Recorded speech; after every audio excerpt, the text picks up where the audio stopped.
बहुत समय पहले की बात है। एक बार राजा अपने सिपाहियों के साथ किसी दूसरे राज्य की ओर जा रहा था। रास्ते में घने जंगल के कारण राजा और उनके सिपाही अपना मार्ग भटक गए। कुछ दिन जंगल में भटकने के बाद राजा और उनके सिपाही एक गांव पहुंच गए। सिपाहियों का खाना खत्म हो गया था। राजा ने अपने मंत्री से कहा। जाओ गांव में जिसका खेत सबसे बड़ा है उसकी सारी फसल काट लाओ। मंत्री ऐसा ही करता है। राजा का आदेश पाकर मंत्री गांव की ओर निकल जाता है। खेतों के आसपास मंत्री को कोई नहीं दिखता। इधर उधर भटकने पर एक किसान मंत्री को मिल जाता है। मंत्री उस किसान से पूछता है। यहाँ का सबसे बड़ा खेत कौन सा है? किसान उसको एक खेत की ओर ले जाता है। थोड़ी आगे चलने के बाद किसान उसको बताता है। यह हमारे गांव का सबसे बड़ा खेत है। मंत्री उससे पूछता है। गांव में लोग क्यों नहीं दिखाई देते हैं? किसान बोलता है। पास में ही हमारे कुलदेवता का एक मंदिर है जहाँ प्रतिवर्ष पूजा होती है। सारा गांव वही गाया है।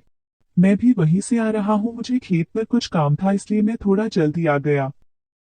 मंत्री अपने सिपाहियों के साथ खेत की फसल काटने लगते हैं। यह देखकर किसान मंत्री से बोलता है। आखिर आप लोग क्या कर रहे हो? सिपाही बोलता है। हमको सबसे बड़ी खेत की फसल काटने का आदेश मिला है। किसान बोलता है। मुझे क्षमा कीजिए, मुझसे गलती हो गई। इससे भी बड़ा एक खेत है हमारे गांव में। मंत्री और सिपाही किसान के साथ उसके पीछे पीछे चल देते हैं। बहुत आगे जाने के बाद एक खेत दिखाई देता है जिसकी फसल इतनी अच्छी नहीं होती और न ही इतना बड़ा खेत होता है जहां से चलकर आए थे। मंत्री गुस्से में किसान से बोलता है। यह तो उससे छोटा खेत है, न इसकी इतनी अच्छी है। तुम बेकार ही हमें यहाँ ले आए हो। किसान बोलता है, मालिक रहम कीजिए। बड़ी मेहनत से फसल होती है। अगर आप ऐसे ही फसल काट लेंगे तो खेत का मालिक और उसके बच्चे क्या खाएंगे? कितने दिनों के इंतजार के बाद फसल काटने का मौका मिलता है।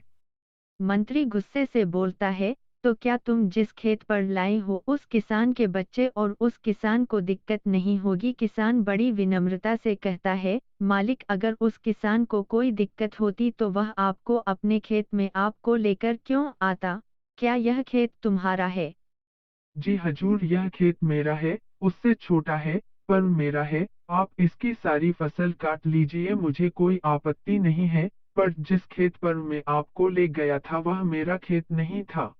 मुझे पहले पता नहीं था कि आप किस उद्देश्य खेत के बारे में पूछ रहे। जब मुझे यह ज्ञात हुआ कि आपको फसल काटना है तो मैं अपने खेत पर ले आया, क्योंकि मैं स्वयं इसका मालिक हूं और इस खेत की फसल पर मेरा पूरा अधिकार है। इसलिए मैं आपको यहाँ लेकर आया।